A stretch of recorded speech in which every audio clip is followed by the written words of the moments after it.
Hello, everyone. My name's Aaron Christensen. This is Horror 101 with Dr. AC, celebrating classic horror throughout history with new episodes every Friday night.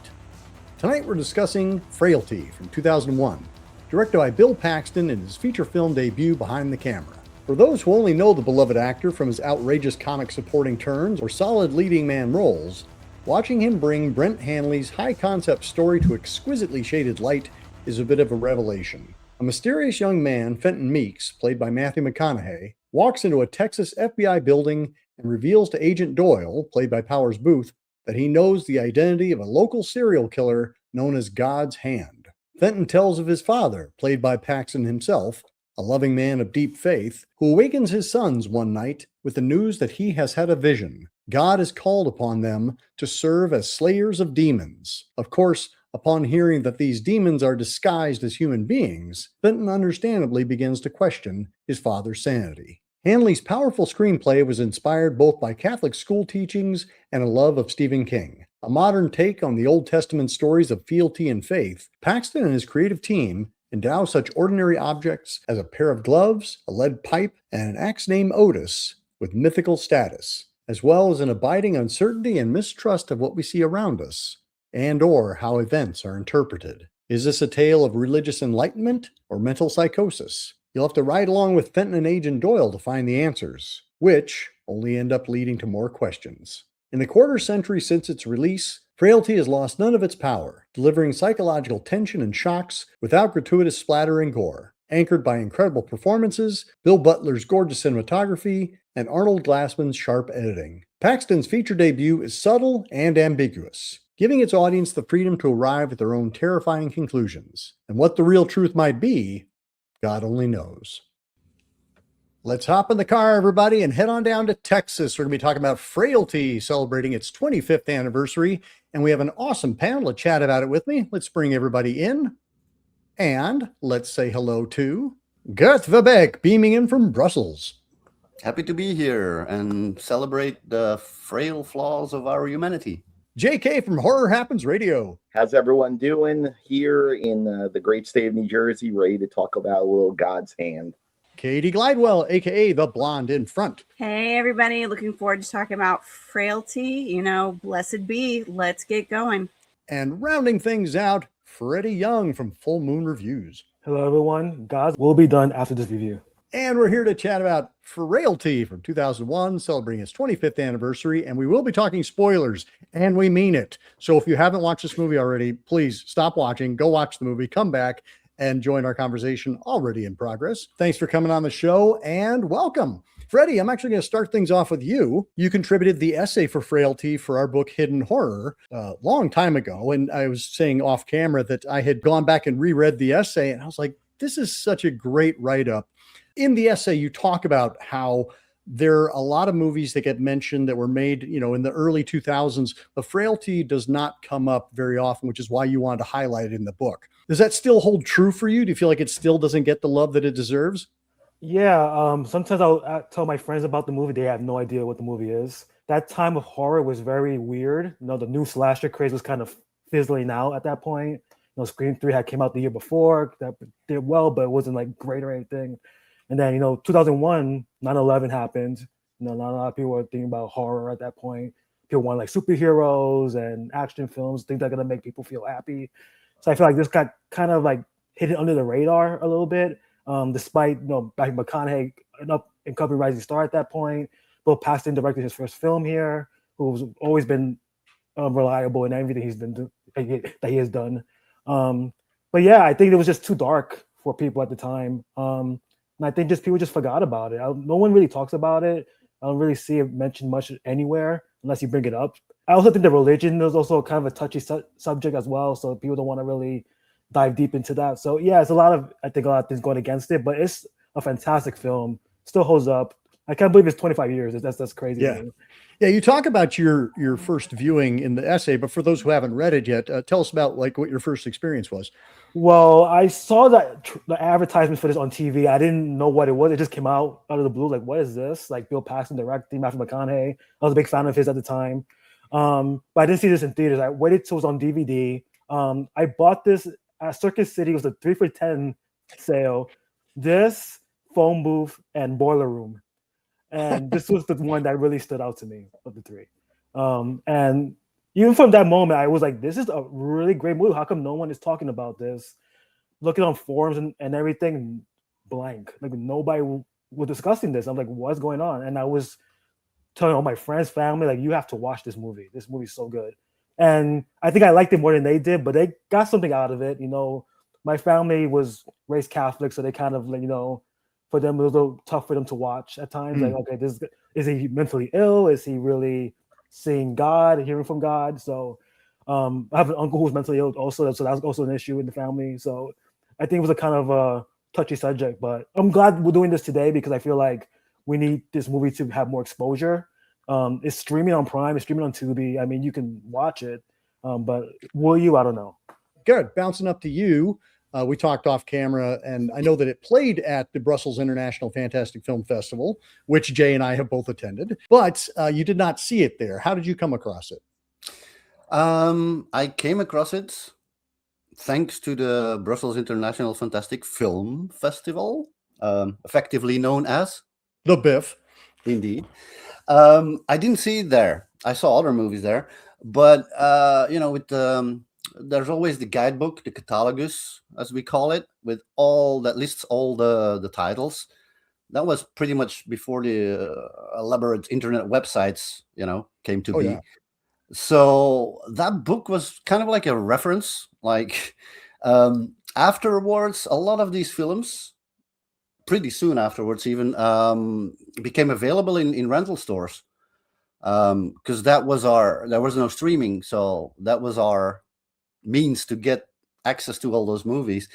So I had the book, and there were titles. Every title that I saw in the theater, in the video rental store, that I knew had screened on Biff, and I might have missed. That was like, okay, let's pick that up and watch it. So that's how that came to be. I rented it in the video store, thanks to Biff. And what was your initial response to it? Surprised, impressed by the ending. I mean, how the film evolves. Because I can say right away, I have a kind of like a natural aversion to religious fanatics. And this does something different with it. So it was very intriguing. And by the end, I saw a great movie. And I can tell you now that I rewatched it like at least 3 times with enough time in between, like, 10 years, 7 years in between, to forget enough about it and then rediscover it, and always coming to the same conclusion. This is a very well-made film. Cool. Bouncing down to you, Katie. So I remember the film because, one, I had a weird attraction to Powers Boothe at the time. He's just something about him. Rare. And Bill Paxton, I've always loved, like weird science, alien. I mean, there's just too many movies to name that he has been in that have been like core memories for my childhood in the 80s and 90s. And when I heard that this was his directorial debut, I was excited for it. I wanted to watch it. But I don't remember it being in the theaters that long. In fact, I can't remember that I actually got to see it in the theater because I was waiting for a friend to go with me, and then it was gone. But then it was at Target on VHS. So I bought it, and it's like watching it. It's one, you've got Matthew McConaughey on there, and it's like, okay, is this about vampires? Because he's looking like really spooky. I'm not exactly sure.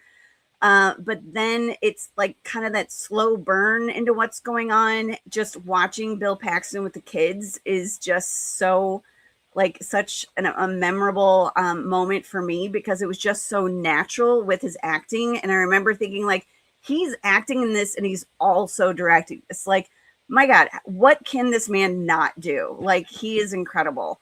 But I was just mad that not more people had seen it, and I had to watch it at home.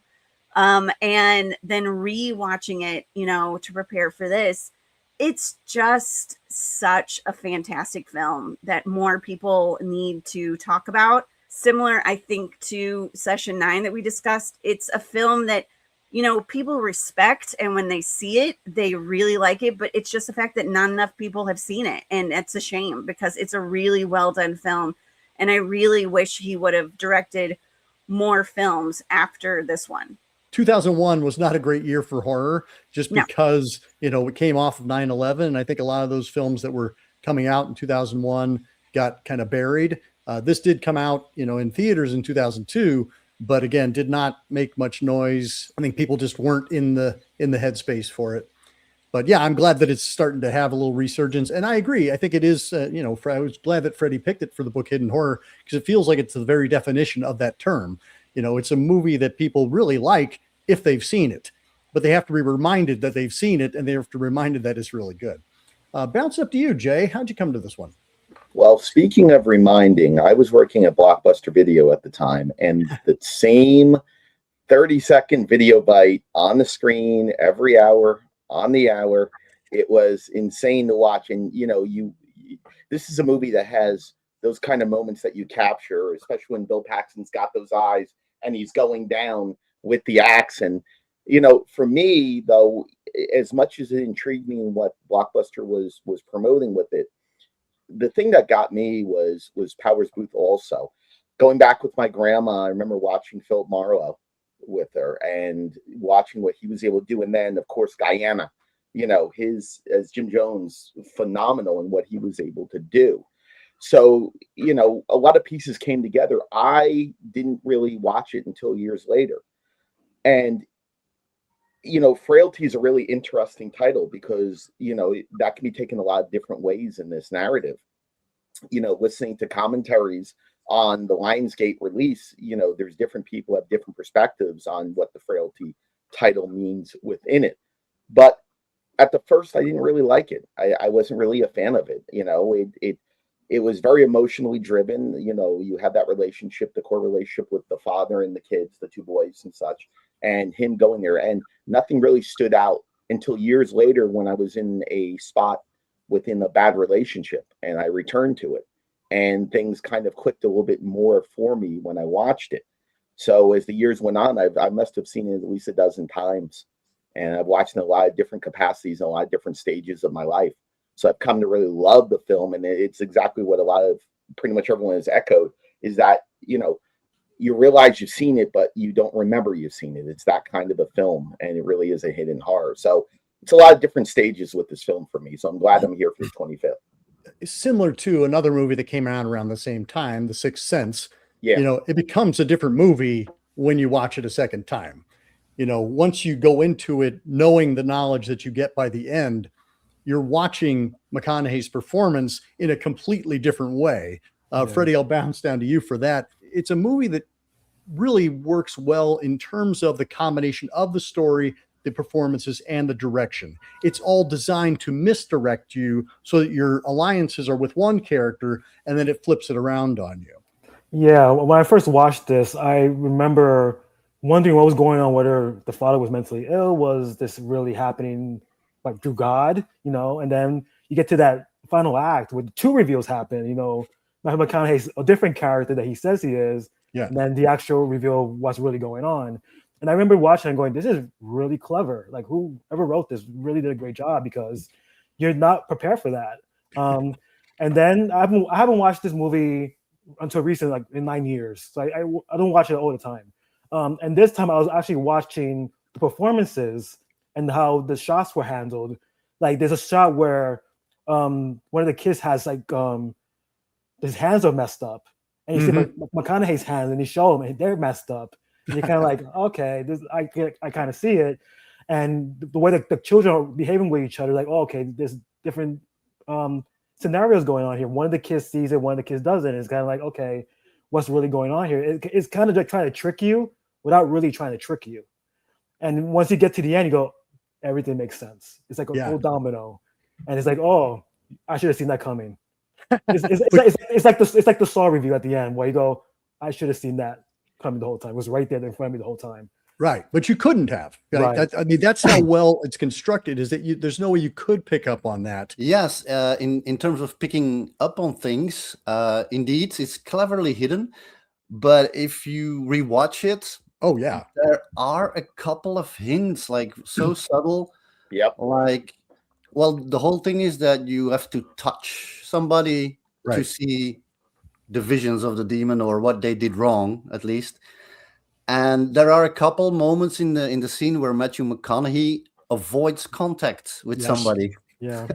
with Powers Boothe. Let's just say it as it is, because we can say spoilers, right? Yep. And at the end, we know why.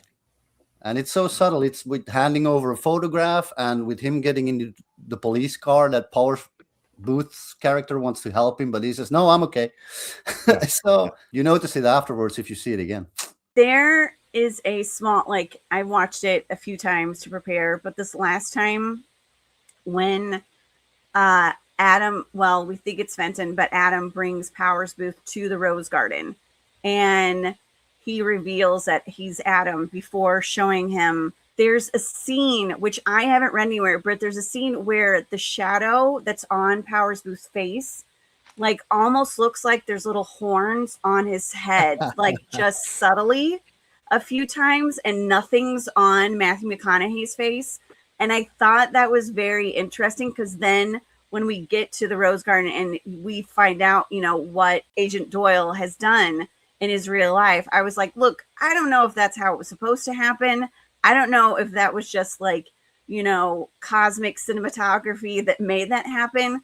But I just thought it was like just brilliant that I noticed that. I was like, well, look at that. And I haven't, like, I've been looking, you know, all the trivia and different things about what Otis means and stuff like this. And I just never saw that written anywhere. So I just thought that was really interesting. It was God's will. Yeah, I know, right? Blessed be. Yeah. There was one thing at the end in the Rose Garden that was designed to mislead us for a couple of seconds. It's when Matthew McConaughey says to Powers Boothe, "Well, it's not going to bring back your mom, right?" That was designed to make us believe, oh my God, Matthew McConaughey also killed his mom. But you kind of know already, oh, Powers Boothe has done something wrong at that point. then you know it, before you get to see the flashbacks, of course. It's designed to mislead you, and not in a deceiving, not in a cheating way even. Well, Katie talked about how great Paxton's performance is. And for those that know him primarily from Weird Science or, you know, Hudson from Aliens, we're used to a much bigger, broader version of Paxton. He has dialed everything down to a very small and humble character. You know that he loves his boys. That's why when we're looking at Fenton, played by Matt O'Leary, when we're watching him look at his dad and his dad is saying these seemingly crazy things, that we're just aching for him. We're like, what is he going to do? How can he look at his father the same way when his father is saying we have to go out and kill people? And that he gets kind of drawn into not just knowing about it, but he's being asked to be an active participant in it. You know, the whole movie is designed so that all of our empathy goes toward Fenton. I was looking to see what else Brent Hanley had done, and he really hasn't done much else, which was surprising to me considering the strength of this one. And I think the fact that it didn't succeed financially may have been what led to him not getting other opportunities. But boy, this is just a great, great script. Yeah, I think it's almost like a film about abuse, right? Family trauma, you know, PTSD. You know, you're not sure what's going on. And this kid is just trying to call for help. He's crying for help, right? He's going to the sheriff's office. He's going to neighbors, trying to tell people like this is what's going on, and they're getting punished because of him telling them what's going on. It's this idea of like, is this father, his performance a mask, Bill Paxton, or is it really doing God's will, as he's saying? And I think that's why it resonated with me when I first saw it. Like, oh, this kid's really troubled. Like, how is he gonna get out of this? I kind of suspected it was spoiling, but he killed his father. I wasn't surprised by that. I kind of understood that because he gets trapped for like 2 weeks, I think, in the cellar. And like, okay, revenge, right? I'm gonna go after you. You know, he sees him as a demon in a way, like, oh, you're doing this to me. You're really the villain here. So yeah, I think that's probably the strongest element of it. Is just about family and just about the fragility, frailty of the family. You know, it's fractured. Yeah, I mean, one of the things you have to look at with this film, and it's the period of time this project takes place, the story takes place, and you talk about child abuse, but it wasn't seen as that way. And in Texas, especially, it was definitely not seen that way. And, I'll reference the commentary with the writer. You look at the aspect of him even showing affection towards his son, the slight stroke of the cheek, the aspect of the way he talks to him, the way that Bill Paxton is able to emote towards his son. It's less about child abuse and more about the focal point of belief when it comes to this, and just the way that men treated kids back then. It's the way it was in the 50s, 60s, change, but 70s, but down south, it was always like that. And I think that's a huge factor that goes into that relationship dynamic between the two boys and Bill Paxton all the way through when it comes to it. Even at the end, when Fenton kills the dad, it's something that even on his face as he's going up against the wall, you could see that love and that emotional expression that's very hard for his character as a father to be able to reveal. I just love the way that Brent Hanley has written everything for the children, because not only do you have that tumultuous relationship between Fenton and his dad, but then you also have like that line when, his dad, and we don't even know the dad's name, it's just dad, when his dad is like saying all the stuff about the demons and Matt O'Leary's performance, and he's just staring at him. It's like, it was just too much for my child mind to comprehend. And I just think that's a beautiful line, especially when you have an adult trying to explain these horrible actions that are going to happen to a child and then trying to justify it. But then when you also have young Adam, like after the dad has like, oh yeah, God is, the angel gave me these names. And then Adam's like, yeah, I've got names too, Dad. It's like, isn't this the kid who tried to beat you up? It's like, yeah, it's like, okay, see, you can't do that. But then finding out later that Adam actually does have that sight, the writing and these performances are just fantastic. Like Matt O'Leary has one of the best child performances, and that's his introduction into film. Like the hate in his eyes, the determination, it's like that love for his brother, but also it's like, you're a little brother and a little piece of bull, and it's just a frustration, and it's just so well done. And I think it's a combo of the casting, the direction, and that script. Yeah, the internal logic of this movie is so tight. When we see Dad explaining everything, it feels like he 100% believes it. And what you're talking about with Matt O'Leary as young Fenton, this time around, I kept seeing him like waiting for his dad to say, just kidding, right? Like he's just watching him and going, is there a punchline at the end of this? This can't be what you're actually saying. Because Katie mentioned the combination of the acting, the cast, but also the writing. Obviously, the script from start was really good, well written. Even Bill Paxton admits it. But then during the editing, they made even a decision that improved the whole film, like the writing, because it was supposed to be like with the first victims that Bill Paxton kills. We were supposed to see what he sees already, right, as their sins that they've committed, but they decided to not show that. But we do get to see it eventually in the end. But by doing that, I mean, that enhances the whole duality so strongly, because on the one hand, is Bill Paxton's character, the dad, entering a psychosis, and it sucks him in and he can't get out of it, and he drags his boys into it, even more drama? Or is these supernatural visions, are they real? And by not showing that what they see, it keeps this duality intact, and you become convinced, like the oldest brother, what he thinks, that his dad is mentally ill and might be turning into a serial killer, which is also a possibility. And that's so strongly enhanced throughout. I mean, they keep it up, and it's an improvement instead of showing the visions too early already. Yeah, that was a conversation I think he had with James Cameron. Yeah, and it's also valid to make that choice. It's not even cheating to not, they just wait and show it at the end. No, because the other younger brother, the older brother, is not seeing them. Right. So, and we are, basically following his point of view. So it's a clever choice and it holds up in the whole storytelling. Do you think if this film had been or if it will be remade, if it happens to be remade, do you think, because I was thinking about this, if they did it, when they do that reveal of what the father's actually seeing, do you think they would actually do like a whole mirage of each one of the victims instead of just one?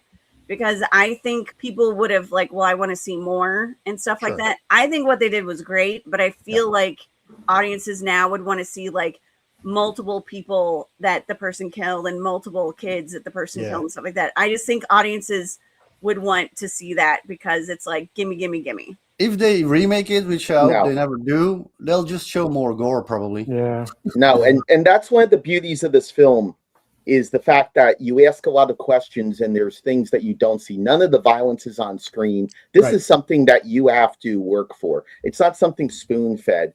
And this generation's crowd right now, we've seen it with Obsession, among other films. They can't handle this because you see this in the murder of the kids. There's going to be all sorts of cancel culture. It's going to ruin something that there was that magic in what it was, the period piece was, and the fact that it wants you to work to be able to understand what's going on. It doesn't want to spoon feed it. That's one of the great aspects of film is when you're not spoon fed every little bit. And I agree with you, Gert. They're going to want more gore, and then they're going to complain about all the gore that they have and the motivation of the father and the male and everything else that goes along with this. It's going to be like a Netflix movie where they explain everything every 10 minutes. Exactly. That's the point. Jay, you bring up a good point in that this film does ask questions. Right. And one of the questions I wanted to pose to the panel is, do we think these are actual demons or are they just bad people? Because I don't think these are mythical creatures in the way that we imagine demons to be. Right. But if God empowers Dad Meiks to see people who are quote unquote bad people, that are criminals, that have committed crimes, that is a kind of superpower.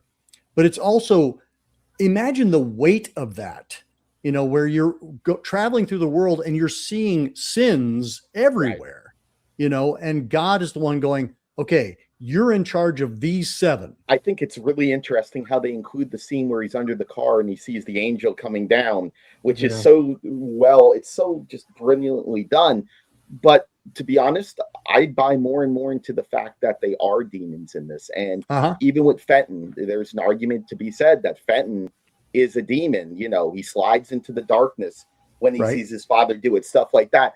That's another beauty, the simplicity of what the story is, the simplicity of what the demons are. They don't have to have horns. They don't have to. It's about their character. It's about what they are. It's about being the little Iago on the shoulder and saying, Dad, don't do this. I don't believe in religion. And all of a sudden, before you know, he's got the axe in the chest. So I love the way that they present the demons in this. It's not bad humanity. It's these sort of characters who have these traits in there, that there's something deeper and darker than you and I, even when we do bad things, that they show that they're worse. Yeah, I agree with Jay. I totally believe they're demons. And I think, they're based on people who probably don't have any conscience, are probably going to do worse crimes later on. So let's get rid of them now. There's always a balance between good and evil. And the son Fenton, like he's a demon. Like he doesn't see it. He's not a believer. He's doing everything against what his father is telling him. So he's not into authority. Right. He's a traitor. Right. And I love that there's a moment where Bill Paxton's character says about Abraham and Isaac, where God tells Abraham to sacrifice Isaac for him. And he doesn't want to do it because that's his son, right? And he gets punished for not sacrificing Fenton. Yeah. So it's that idea where evil's all around us, and he has the power to stop it. And I love that the first act they show who we believe is Adam he unalives himself, right? Right. Because he's the burden of this power he has. I love that it tricks you into thinking like, oh.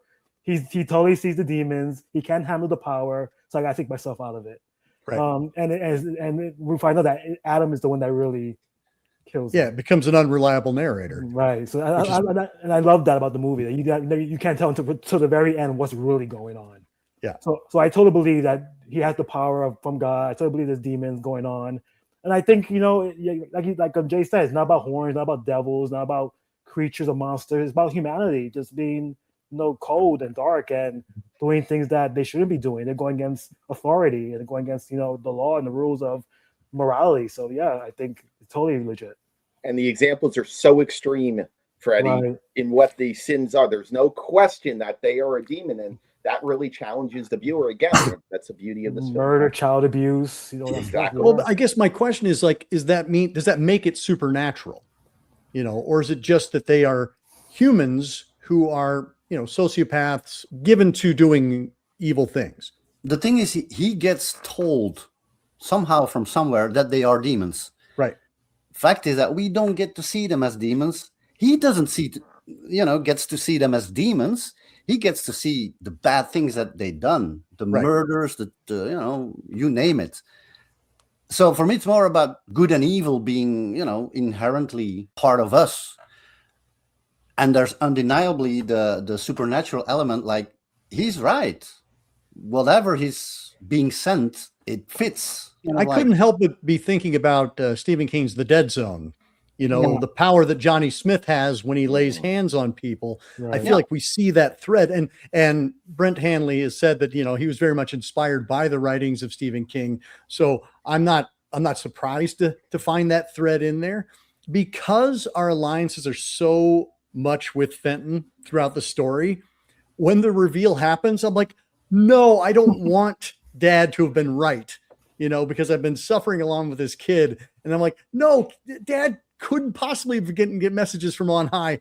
But then you go, no, that's actually what happens, is that somebody is speaking to these people and saying, here are the criminals in the world, and I'd like you to do something about it. I feel like Adam puts that perspective on Fenton because he kind of relates to it, maybe in a way that he's trying to make the Agent Doyle understand like what's going on. So he kind of feels bad, like I have to do this to my brother. He's my brother, he's my blood, but he's also a bad person. I have to take him out. But I think in a way he kind of relates, but at the same time he goes, before all this happened, I understood where he was coming from. But now that I saw all these demons, I have to stop him. One of the things with emotional cues is so important in this Right. film, especially with Fenton. Not crying at certain times, the way Powers Boothe is when his character is killing his mom. I mean, the emotional, even the waitress just sitting there smoking a cigarette, looking at the body like it means nothing. It rides that gray line, and it's a beautiful part of it. And those emotional cues are so important, again, to challenge the viewer. It's more about the evil that we as humans do, and there is some force that points it out to him. Yeah. Well, and I mean, what we see Bill Paxton doing on the surface, we think that's evil. You should not be going out killing people. And I mean, I think that's what Fenton's saying. Like, you can't be just killing people, Dad. I know when the aspects of they're demons or bad people, I think they are bad people, but to get the impact of what they've done, you use the terminology of demons, because it's like when they say, well, you killed this person. It's like, no, I destroyed. Right. These people have done horrific, evil things. But at one point, they were a child like Fenton. And when Fenton's dad touches his cheek, he can't see what he's going to do. But just that the angel told him that he's a demon and I'm telling you to kill him. It's like, well, no, this is my child. And it's like, at that point, he should have been able to see. But I guess it's only when they've actually done the crimes can you actually see what they've done. And even Adam says, it's like, well, if you knew Fenton was doing this, why didn't you stop him? Like, because he was a man. It's like that's the thing where I would say, because God hadn't told me that he was a demon. In the film, whenever Dad is killing anyone who's deemed a demon, there's no blood. Like, you do see the singular acts, but there's no blood when they're like burying them and all that stuff. But when Fenton kills his dad, and then when the dad kills the sheriff, they're all covered in blood. And even the dad like throws up because he's like, this was a man. This is the first time I've killed somebody. And Fenton's like, you've killed tons of people. What are you talking about? It's like, no, this was a man. These other people were demons. That to me is reason why I think it's just bad people, but calling them demons is more of an effective use of like, we have to destroy these people. Right. Well, it allows you to create that barrier, right? You're identifying them as something that isn't human. I'm so glad, Katie, you mentioned that, because that really jumped out at me on the multiple times I was watching, is that he's touching him. Why doesn't he see that he's a demon? the idea that he hasn't committed any crime yet, he hasn't become a demon. It's just like he has the potential for it. He's still I don't know innocent if at I that point. agree. Yeah. I don't know if I agree with that, because one of the things that they talk about, and it's not just the commentary, but just watching the film over and over, is anyone who's a parent, you look at your child and you go, and I've worked in education 20 years. There are so many parents who sit there and enable, and they go, not my kid. Listen, it was the matches that burnt down the house. It wasn't my child who did it. It's the aspect of being blind, and are you going to sacrifice your child over your duties? And how much can you go for it? And I think that's what the beauty of Bill Paxton's father character is, that he carries all that emotional weight. And it's also funny because the pedophile with the glasses is his acting coach. Yeah. And he's sitting there. Yeah. It's like he's doing all this stuff to it. He's learned how to emote that and make us question enough for it. But also makes you wonder whether the father is doing what triggering the demonic behavior out of exactly. Fenton. Yeah, making him not believe in Jesus, or forcing him not to believe. That's why I said Judas, because he's turned his back on him. Right. Almost like the testing of Job, where you're punishing and punishing and going, can you still love me? Can you still love God? And Fenton cannot. Fenton says, no, I turn my back on you. I really, really love the score of this film too. It's just, I think it's I don't want to say it's underutilized. It's underappreciated, I would say. It's very subtle. Yeah. The composer is Brian Tyler, and if you look up what he has done, he has had an amazing career, and you could tell he did a lot of different genres, but also quite a lot of horror, and more unknown titles. Mm-hmm. And afterwards, he did bigger Hollywood films. With regards to this score, it is very much of its time, very ambitious, but also used in a subtle manner throughout the film. It begins with the main theme during the opening credits, and it ends with the main theme also. Yeah. And it had this typical feel of these ambitious mystery thrillers to it, but with a darker note, because it's technically a Southern Gothic horror. And I wanted to talk about, the fact that this is Bill Paxton's feature debut. There was something about this story that spoke to him, because, he approached the producer. I want to do this movie, but I also want to direct this movie because I feel like I have an idea of how this character should be played. And as we said, this is a different Bill Paxton than the one that we fell in love with, the big, outrageous Hudson. This is somebody who's dialed it very small and quiet. And you see that reflected in McConaughey's performance. You see that reflected in Powers Boothe's performance. Both of the boys, everything is very downplayed. And I think that lends the realism and the investment in the characters. It's obvious he had a vision for the film. A lot of respect probably for him. He's been in the business for a long time. Yeah. I think this was the film where I really watched him and went, well, he's really a great actor. He can do anything. Because he's mostly known for comedy. He's a character actor. He loves comedy stuff. And see him in very dramatic roles. This is very interesting. I think that's why it made me love the movie more. Because he could really pull this off. And you're kind of scared of him. He's like, what's really going on here? I think he would bring that later on with Big Love when he did that show. The dramatic moments he did. But yeah, it's very, very well made. You could tell he really had a vision. He knew what he wanted to do with that vision. It's not a major budget movie at all. So he could probably have more resources he can use. Probably friends in the business helped him make this movie. So yeah, it's a great thing to have when you have that equity in the business where people go, okay, we'll help you out. And he knew what he was doing. And the kids are great. The adult actors are great. The filmmaking is great. The cinematography is great. The score is great. It's just a wonderful movie. Well, cinematography. Oh my gosh. Bill Butler's cinematography is just, fantastic. It's got that dream.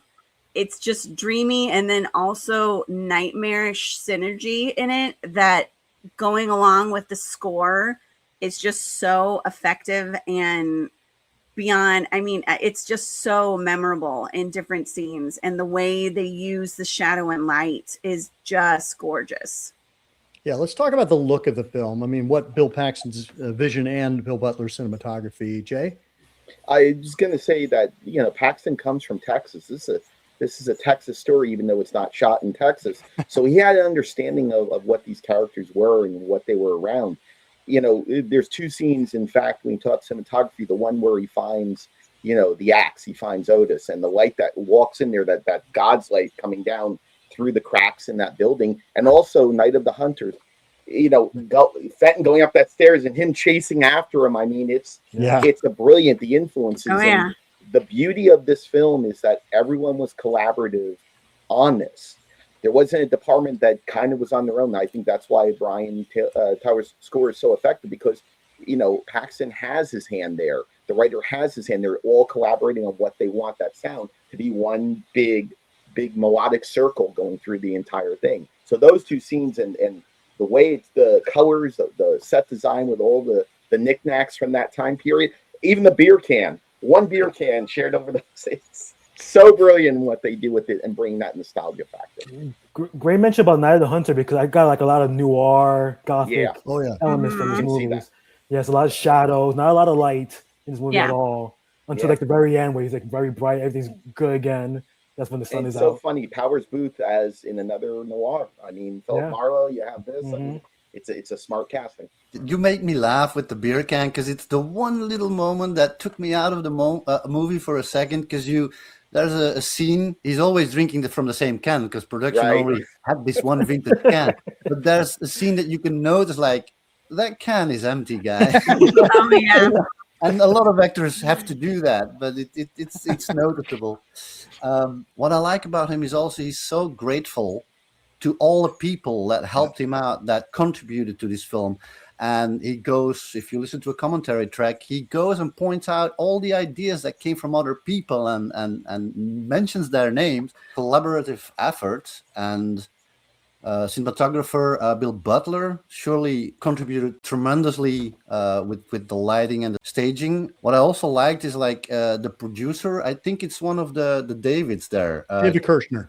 Paxton was sent the script. It's he read it, and then he said like, this needs to be directed by somebody who really gets the characters, and then he said, I think I should direct it. And that David went like, yeah, and then in his own head thinking like, oh shit, he wants to direct it. And then he took a chance, and they brought everything together. Quite a masterpiece for a first time directed effort. And as Jay mentioned, the film was not shot in Texas. They did look at it, but just for budget reasons, rather than bring everybody to Texas, they decided to shoot in LA. But there was so much care taken with the production design, with the art direction, to make it look like Texas. And to the point of hiring people like McConaughey, Powers Boothe, who have natural Texas accents.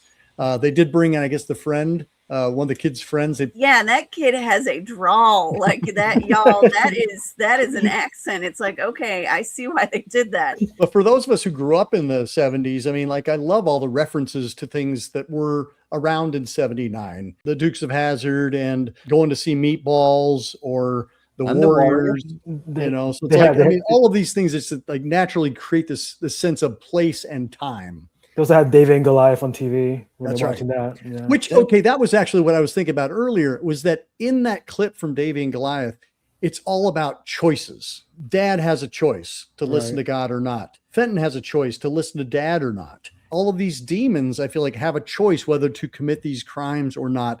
And these demon slayers have a choice as to whether to live up to their job. They have the choice.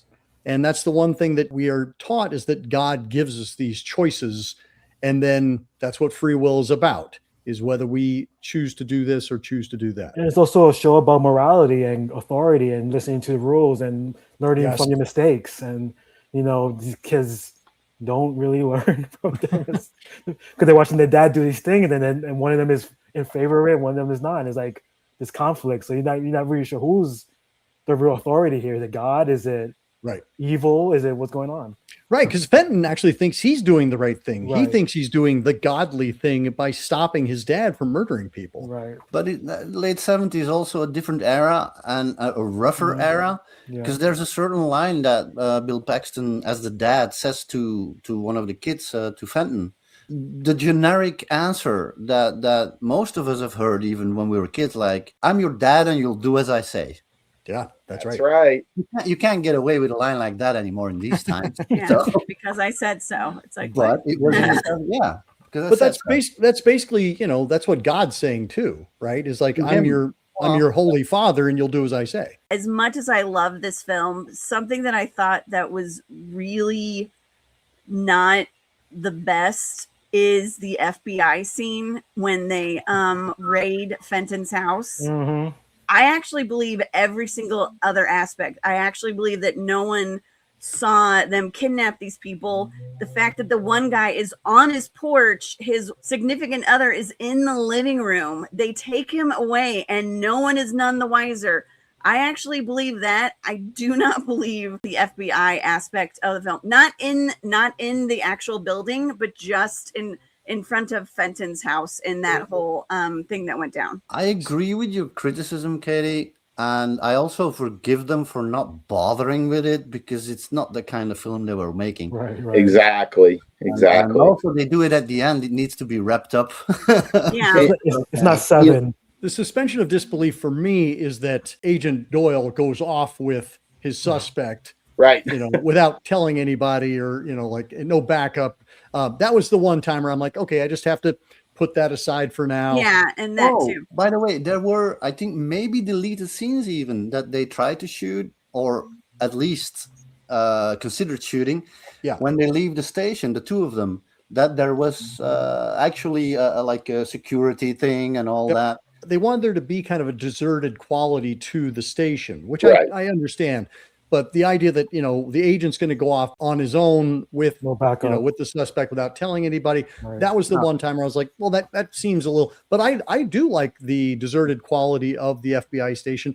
And especially when you watch it, kind of post 9/11, like you just think, like there's no one at home right now. Everybody's got other things that they're worried about. I like the fact that when Matthew McConaughey's in the back of the car, can I just not speak for a minute? That takes a lot for a film to do because it's like, constantly you've got him narrating or something and you just have that silence between the two guys. I just thought that scene was great.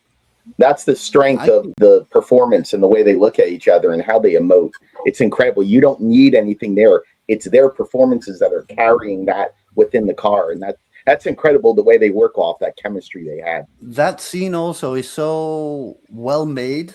They shot it at like in one day. That's pretty amazing. Yeah. 18 hours to shoot or something. But if you see the studio setup, because it's this poor man's process thing that they did, it's not a poor thing that they did. There was so much light going on and wind and rain in a small studio setup.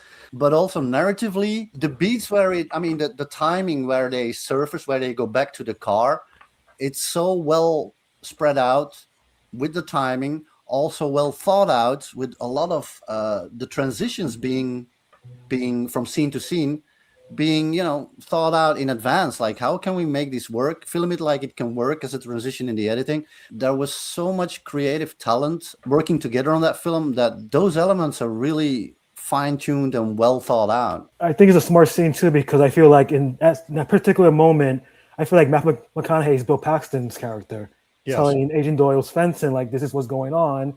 This is this is what I see," and it's like the disbelief that he doesn't believe it either, but he's going along with it because he wants to know where the murders are happening. So it's like this role reversal where they're kind of like playing cat and mouse. Like he knows what he's there for. But Agent Doyle is kind of like, okay, I'm just going to go along with it because I want to catch the killer. But also, who knows what his intentions are, really? Like, is he going to kill Matthew McConaughey at the end? Just, who knows? Like, this guy's so evil. There's such a good chemistry between the two, especially with the dialogue scene in the so car. Much tension. Yeah, there's so much tension. There's a little tension, and they kind of like not trust each other, and they poke each other a bit by what they're saying. But you feel like, it's not going to escalate anytime soon. They're just testing each other's water. It's the quiet storm. Yeah, right before the storm. Yeah. A lot of movies don't like really put the details in this when they do time hop sections, like when they show Agent Doyle before he joined the FBI or whatever, and he's doing that to his mother, how he actually looks leaner, and they, have him do the stuff with his hair. I know that's a little thing, but honestly, hate it when they have films when there's like a 20-year time jump and everyone has the same exact hair and stuff like that. I'm like, no, that's not how it happens. That's not how people look like. And I don't care what it is. There's gonna be something that's changed. So I have to give people who were in charge of that kudos to you for doing that right, because a lot of movies don't. Well, and I feel like Bill Paxton did a ton of like pre-production. A lot of decisions were made ahead of time so that he could shoot his low-budget movie and do it efficiently. Yeah. Because it did come in, it came in under a really nice, tight budget. Matthew McConaughey as Adam, but also Jeremy Sumpter as Adam. Because I think because Adam is the one telling the story, we're actually getting this from his point of view. And so the idea of his brother as a kind of martyr, I think that comes from the younger brother seeing what was done to his older brother and how he wants to paint a sympathetic picture of his older brother, even though he's a demon, even though, he killed his father. There's something that colors that he's painting him as the sympathetic character. And when McConaughey is telling the story, he's clearly doing it from a place of great empathy and love, because that's the story he's telling Powers Boothe. If he's telling the story from Fenton's point of view through Adam's lens, right. I mean, I'm so in love with this screenplay. You're seeing it at surface level, then you're seeing through this lens, then you realize you're seeing it through this lens. It's very unreliable because you're not sure what his perspective was during that point. Right. But he's putting his heart into that, like saying, like, this is what I believe. Is he doing that for Agent Doyle's sake, or is he doing it because he actually believes it? Right. Yeah. See, I feel like he's doing it for Agent Doyle's sake, because I feel like he's acting like a fly to a spider instead of, even though it's really a spider to a spider. And it's like that whole thing of like getting him to believe him more and thinking that Doyle's in control when Adam's been in control and I had this situation ever since he walked in that door. Right. His whole end game is to get him out to the garden. Yeah. Aaron, what I like, it's interesting what you said about seeing the characters through a different lens each time, and also that, Fenton/Adam does tell it at certain moments coming from a place of love and empathy, kind of, that you said. If you see, if you look back to the 70s parts of the story, it's the same place where the dad, Bill Paxton, is trying to come from. Like, he does it out of love and care, but he has to do bad things. And if you compare dad and son, you can see that the grown-up son is much more in control, much more firm about what he has to do and he's doing than his dad ever got.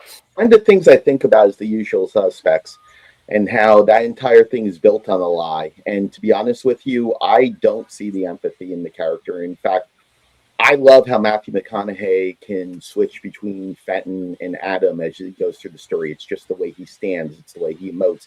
It's his face. It's his eyes. I mean, in that final third act scene where they're in the Rose Garden, it looks like Adam. It doesn't look like Fenton versus Fenton through the entire film, or what Fenton supposedly through his eyes is.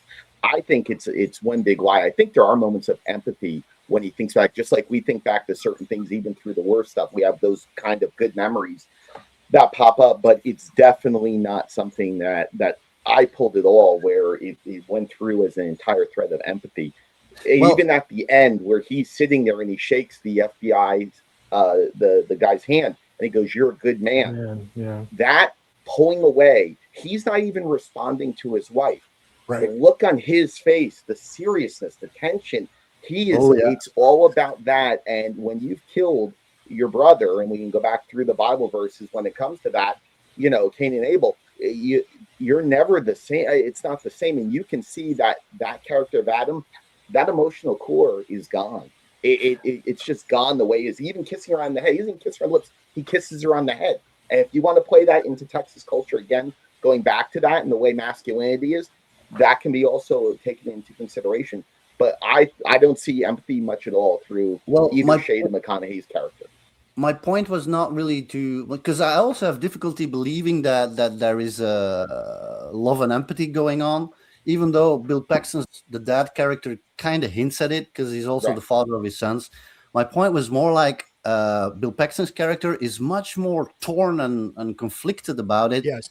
than Matthew McConaughey's grown-up version is. Right. Yes. That guy is already so. When he goes to kill his brother, you don't see a lot of struggle. He's a realizes he's a sociopath.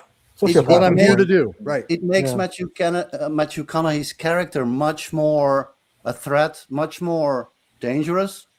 He's cooler and he's cold. And one thing we haven't talked about is the fact that Fenton, has apparently turned into a serial killer. And where do we think that came from? Is he out there hunting other God's hands, or he's I think that's another kind of like fascinating. Like, what is Fenton trying to do? That's another movie. Yeah. It is. But it was something I thought about this because I'm like, if Fenton is actually a serial killer, why would he become a serial killer? Is it just because of the trauma of having killed his father, or is he out there trying to target other religious quote unquote zealots who have taken themselves on as the appointed judge, jury, executioner? Do we actually know that Fenton killed a whole lot of more people? Well, there's the whole we do. There's the whole basement is full of his victims. Okay, they say something. Yeah, exactly. Kaiser still say, man. The other thing that we do know is that Adam was not allowed to kill his brother before he ended up on the list. Otherwise, it would have been murder. So, at one point, did Fenton, flip and start killing? We don't know that.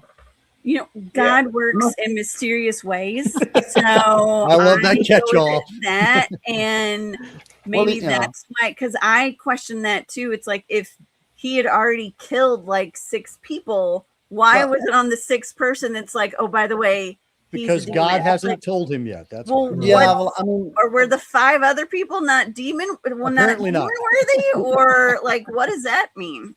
We don't really need to know how many or whom he killed, because he killed his own dad, and that's when he turned. There are going to be 2 boys who are now alone in the world. And, 1970s, 1980s social work and foster homes, or wherever that's 22 years that they had to grow up, and deal with that because of what Fenton did. So, that could be, I can understand a lot of animosity that Adam has towards him just for that. It's like, they had this beautiful life with their father. Yes, their father was, with occasional murders here and there. To have then that taken away, and who knows how they were raised and all that stuff, is a whole other, again, that's a whole other movie, but that's also a whole other like book of feelings, that it's like, if you weren't demonic for doing that thing, it's like, who knows what happened to those boys,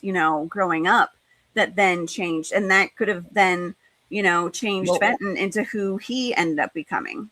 The thing that we do know for sure is that for Adam, it always stays the same. When he says at the end, like, oh, I always believed. Yeah. And he always saw, like, once his dad did the first killing, it's like he totally saw what his dad saw, and he never understood why Fenton never saw it. But it's that, not misdirect, but it's the whole thing that it's like, since he lied and like, this is the list that God gave me, but it wasn't, we don't really think that Adam, he just wants to be loved by his father, and he emulates him so much. It's like, sure, I see it too, Dad, but he actually did see it because he had the faith, and God gave him that presence as well.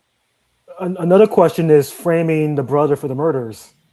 Like, is that more moralistic? Is that a good thing? Is that God's will to kind of do this? It's a bad thing to do.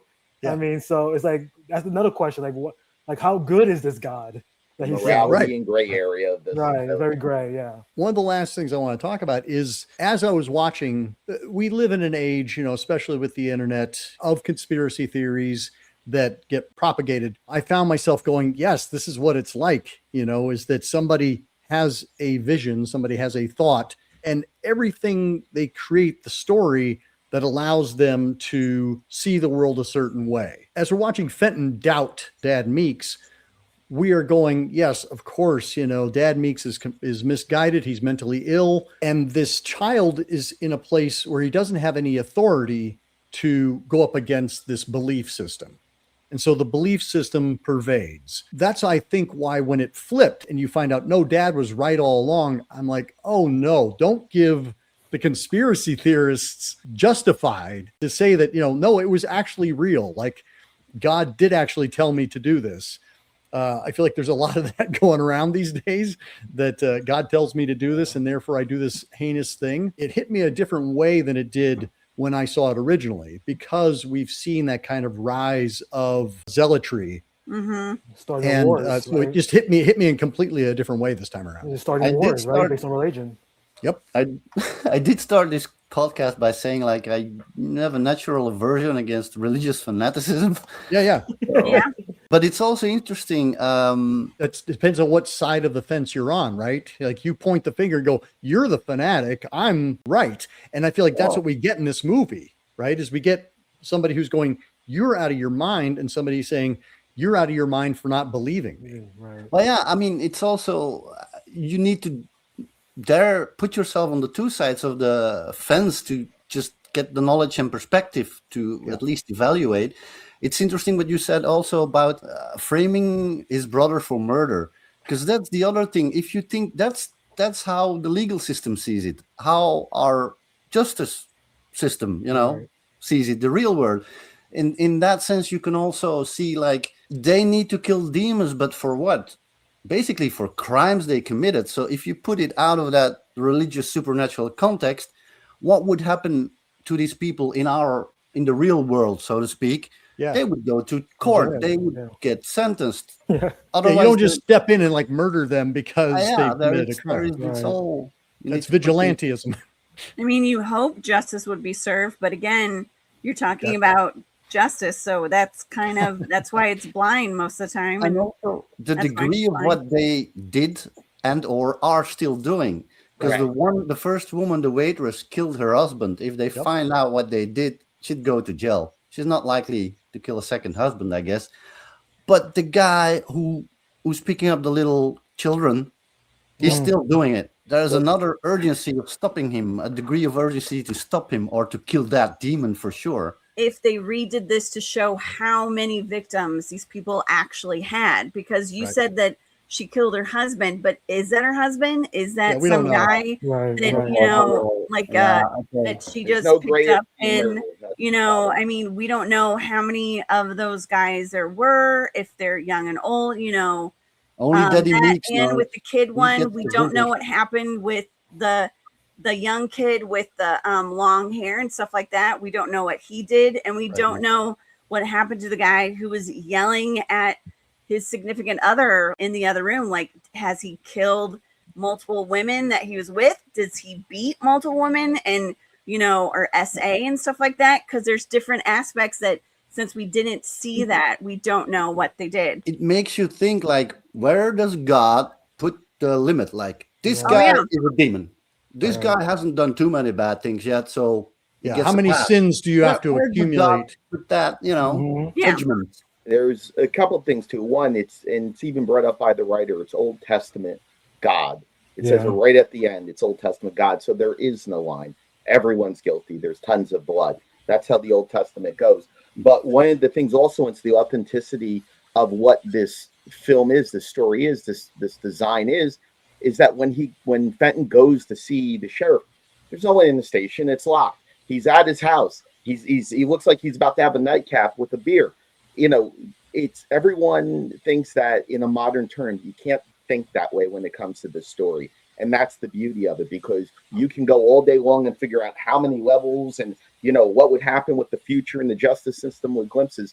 It's not like that. And that's what's so great about the story. And it's not, the filmmaking like this is more of an independent project in modern days where you have that freedom. Obsession is a great example of this, where it's done on indie level. It caught fire. I think, Katie, the question isn't if a major studio got a hold of this, if they did it the way they would, if someone like A24 and Neon would get a hold of this and distribute it the way it is, just like they did with Obsession, because you want that authenticity, because that helps fill in all the plot holes that there could be if it was a more of a modern take. Well, and I think Obsession is because that is a great high concept. And this is a great high concept. It's very simple. The idea is simple, and yet, as we've seen over the course of the hour, the discussion just spills out into all of these different areas. It's about familial trauma. It's about religious zealotry. It's about, right and wrong. It's about perception. It's about, supernatural. There's so many great, psychosis. There's so many great things that this story addresses while still just being a great campfire tale. And it's so simple. Like, it's just like pretty straightforward movie. And it's just like all these different elements are colliding with each other. Like, what is really this movie about? It's about so many things, so many people. And that's what's so great about it. The more we talk about it and we bring up the question of whether they're bad people or they are demons, the more I think of this in the light of a possession film, because you don't know the line on when all of a sudden they became who they are and they became demonic. And that's a core value of a quality possession film. Well, and one of the things, Jay, that you just made me think of is that we always think of possession as being evil. Right. What if you are possessed with good? You're possessed with the ability, you're given the superpower to identify sinners and you're able to do something about it. You're given the power to be invisible, that those around you are blinded. I mean, that is a kind of possession movie as well. It's just not the usual possession movie that we see. And I think either way, power corrupts, right? So Exactly. Aaron, if we're given that ability, then it boils down to a choice. What are you going to do with that? You're going to take an axe and chop his head off, or you're going to report him to the authorities? Again, I love this movie because it does continue to bring up questions of what would I do? I was absolutely in Fenton's shoes going, would I just lead somebody to the buried body in the rose garden? Like, how would I get somebody to believe me? So the sheriff goes, and obviously we're not looking into, the rest of the town, but it's like, so the sheriff goes missing, and it's not, that should have been a bigger thing in the town. And it's like, you lived in that town where the sheriff just up and went missing. We have no idea. Yeah, I know where that is. Remember that time the sheriff disappeared? Yeah. He was an a-hole anyway. Who cares? Yeah. And obviously that's Luke Askew. What are you talking about? Yeah. No laws were broken after 9:00 at night or something. Because it's like the fact that the entire police department was shut up. It's like shut down. You just go home. Yeah, no. Yeah. We'll just take care of that in the morning. No more crimes. We're all going to bed. No crimes happen after dark. What are you talking about? The title of the movie, Frailty, what does it all mean to you? When I was seeing the film, I was thinking about it's the frailty of being human. It's about our doubts, our fears, our anxieties. Bill Paxton also mentioned it, and I thought of it also, but I loved hearing him say it, that for him, frailty was about the frailty of perception and the frailty of sanity. Mm-hmm. And that nails the movie for me also. I'll throw this in there for it. Frailty for me is belief, and to see what you believe crumble. And God rest my mom, on her final days when she was going from brain cancer, it was a frailty of belief for her. Why is this happening to me when I've spent every Sunday in church believing in you? And that's a huge thing when something so personal all of a sudden starts to have those little cracks and crumbles in front of you. When my grandmother passed away, for me, it's the frail, she was a church-going woman, believed in God, went to Sunday school, went to church every single Sunday, and she died in pain. And for me, it's like that frailty of belief and disbelief, and why that would happen to someone that has such faith. And the film, to me, is like that frailty of family, and how, if there's a discourse, how that can change everything about it. That even though his dad loved him so much, Fenton couldn't get away from what his dad had done, whether it was right or wrong. And I would love to know because we didn't discuss this, I would love to know what Fenton's dad did say to Adam that we didn't hear. And, it's that one of those little myths that we'll never know. I think we're supposed to go along with the idea that Dad whispers to Adam that Phantom is a demon. Sure. Although I do like the fact that we don't hear it. I like that is a very good choice indeed. Yeah. They made the right choice there. I agree about belief, about faith. This idea of believing in a higher power, but how come this higher power doesn't really believe in us? Mm-hmm. And kind of we do so much for this being that even at the end, like, it doesn't really matter. You know what I mean? It's like, why is God's purpose for us on this earth? Yeah. And I think that's the frailty of the movie. Well, and for me, scaling it down to belief, believing what Dad tells me, believing Right. what Fenton tells Agent Doyle, like this whole, what the story that we're told. What's you the know, true like- voice of authority? Like, what is it? Yeah. I Exactly. don't know. Like, and how do we know what to believe? Right. How can we know what to believe? You know, we have, you know, voices coming in, but, you know, that could be mental illness. You Yeah. know, we Like, don't, and we right, wouldn't you know. know. Yeah. That's why I also said that at that point, what else comes into play? It's our doubts, it's our fears, it's our Yep. anxieties. Yeah. That to me also is an extraction from the frailty title. Well, and the relationships are very fragile too. You know, Mhm. like you want to think that they are a tight knit family, but they start to splinter. And you have to wonder if there's no mother. Like, what was her role in this? Too many exhaust fumes and cigarettes.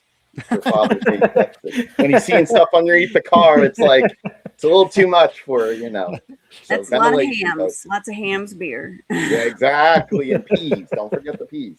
Well, the cigarettes that Bill Paxton smokes, that he also thought about that as a Yeah, director he and did. an actor. Like Yeah, at exactly. He the got point sick, after a man. dramatic kill, Oh God. he's like smoking it up to the butt, Yep. like Mm-hmm. forgetting that his cigarette is finished because he's so traumatized in his own thoughts that he forget he smoked the whole cigarette. And I don't know that Bill Paxton is actually a smoker. I think he, No. No. like, I think he did that No. just for the role. Like he saw his character as, He and there was, absolutely knows how to smoke and how to inhale because he does yeah, it. exactly. He does it very well. Well, cool. Let's circle back around. This has been an amazing conversation. I knew it would be, but I don't think I'd expected it to be this great. This is awesome. Again, for those who have not read Freddie's essay in Hidden Horror, please do check that out. Kick things off with final thoughts. Garrett, go ahead and get us started. Well, aside from the duality of themes like psychosis versus religion, aside from that, which side you're going to choose or want to follow or want to believe, even though the film at the end puts you in a place by explaining something, you're also going to see a well-crafted film, well told, greatly fine-tuned. I don't know what else to say about it. It's worthy of the whole ride. And leave it aside for some years, watch it again, and you'll still discover aspects and conclude that it's a well-made film that holds up after many years. This is a film, kind of going off what Gert just said, I've returned to several times in my life, in different stages of my life, and it takes on more with each time, especially getting older and seeing how things unfold, losing my mom, you know, and the idea of what frailty really is. And that's what's the great thing. There are, in my opinion, there's two types of films. There's quality films and bad films that can provoke conversations, and bad films always provoke fun conversations. Veronica is a perfect one for that, as a couple of you will understand about that. But quality films, not big blockbuster films, but just quality storytelling, quality genre, you know, and that's the beauty of genre. Genre can introduce you to things without smacking you in the face with it, and that's the beauty of it. But being able to ask those questions and have those conversations just continues to highlight why this is really one of the best films of the last 25 years that really hardly anyone knows about, because it didn't have the big push like it did, and the time period it came into, which really kind of hindered it. But it is a beautiful film with just, on every level, has something to offer for you and to invest in. Frailty and Session 9 honestly are two films that are underseen and underappreciated, and two of the finest examples of doing a lot with a little. Everything with the cast, the score, the performances, the direction, how it just blows me away with everything. And I think that Frailty really has one of the best directorial screen debuts. Introduction of an actor with Matt O'Leary, especially as a child, to have that synergy with everything along with the screenplay is just why it really saddens me that it is not seen enough, and that more people don't give it a chance. Or this is one of those films that should be seen like in, you know, that 25-year anniversary aspect of it, especially with the legend that is Bill Paxton. I mean, everybody loves this guy. Like, he was phenomenal. And for this to be his directorial debut, it doesn't surprise me that it's amazing, but it just surprises me how many people don't even know anything about it. More people should, because it's a beautiful film. Matt O'Leary, if you guys have not seen Time Lapse, see Time Lapse. Matt Yeah. O'Leary is extraordinary in Time Lapse, and he still looks the same even as a little kid, Katie, right? He's still Yeah. got that childish good looks with him. He's got that personality, and he wears suspenders. You can't go wrong with that. Freddie. Yeah, underrated and underappreciated are probably the two words I describe this movie. Yeah, it's a film that's very simple but very deep. There's a lot of layers to it. It makes you reflect on things in your life. You think about your childhood, like things that people told you. Yeah, great performances, great directorial debut by Bill Paxton. I wonder how today's audience will react to it because it's so slow. It's very elevated. I guess elevated, I would say, it's horror in a way. Will people really appreciate it now? I don't know. Such a solid movie. I agree. It's one of the best horror movies of the last 25 years. I wish more people will watch it. It's on streaming. It's easy to access. 100 minutes. It's not that long. It goes by really fast despite a slow burn. These are always happening in it. And it'll make you kind of question like religion and belief and faith and family and just these ideas of what people told you when you're a kid. Like, is this really what's going on in the world, or we've been told a pack of lies? We don't know. That's life, I guess. And for me, one of the fun things as I was looking up Bill Paxton's filmography, because I was like, oh, I know we only had, a couple of these. He directed this one. He directed The Greatest Game Ever Played. However, he directed the music video for Fish Heads by Barnes and Barnes, which was something I did not know. And when I went back and pulled up that video on YouTube, that's Bill Paxton as the lead character in that video. Growing up in the 80s, like Fish Heads was on all the time on MTV. It played on Saturday Night Live a couple of times. So do yourself a favor and go check out Fish Heads and see Bill Paxton's true directorial debut, and then go check out Frailty. This has been an amazing conversation. Thank you all so much for all your insights and enthusiasm, perspectives. Looking forward to having you all on again very soon. And until next time, keep searching, keep exploring, and keep sharing the scare.